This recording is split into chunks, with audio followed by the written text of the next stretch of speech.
Hello दोस्तों, costing का पहला चैप्टर, पहला कंसेप्ट, बड़ा कंफ्यूजन और आईसीआई आपको क्वेश्चन पूछता है cost versus costing versus cost accounting. तो चलो क्लियर करते हैं हम 1 मिनट में। तो मैं एग्जांपल लेते हैं। समझो हमने जोमैटो से एक बर्गर ऑर्डर किया और ये बर्गर का कॉस्ट हमें लग गया लगभग 180 रुपीज।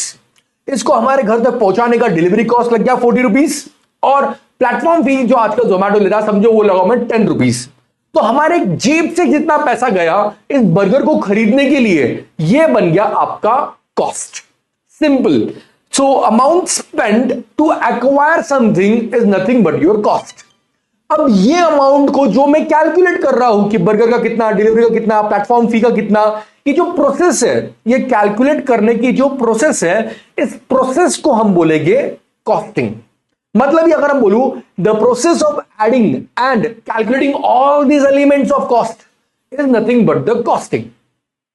अब वैसे ही अगर मैं बर्गर वाले दुकानदार की बात करूं तो दुकानदार क्या बोलेगा कि हाँ भाई, वो अपना अपना हर एक का अलग अलग कैलकुलेशन करेगा कि मेरा मटेरियल पे कितना खर्चा हो रहा है, मेरा एम्प्लॉय पे कितना खर्चा हो रहा है, मेरा रेंट, इलेक्ट्रिसिटी, पैकिंग चार्जेस कितना खर्चा हो रहा है, ये अलग अलग मेंटेन करेगा ताकि उसको समझ में आए कि कौन सा आइटम, कौन सी चीज कितना कॉस्ट ले रहा है।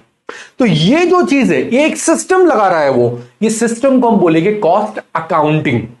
ओके, तो ये हो गया हमारा एकदम सिंपल डेफिनेशन। तो मैं कॉस्ट के बारे में बात करूं तो नंबर के बारे में बात करता है। ओके, अगर मैं कॉस्टिंग के बारे में बात करूं तो वो एक प्रोसेस है और अगर मैं कॉस्ट अकाउंटिंग के बारे में बात करूं तो वो एक सिस्टम है। ऐसे ही चैप्टर 1 की सारी डेफिनेशन आपको चाहिए तो कमेंट कर दो, पीडीएफ आपके डीएम पे मैं पहुंचा दूंगा। एंड फॉलो करना आगे और ऐसे इंटरेस्टिंग टॉपिक्स को जानने के लिए।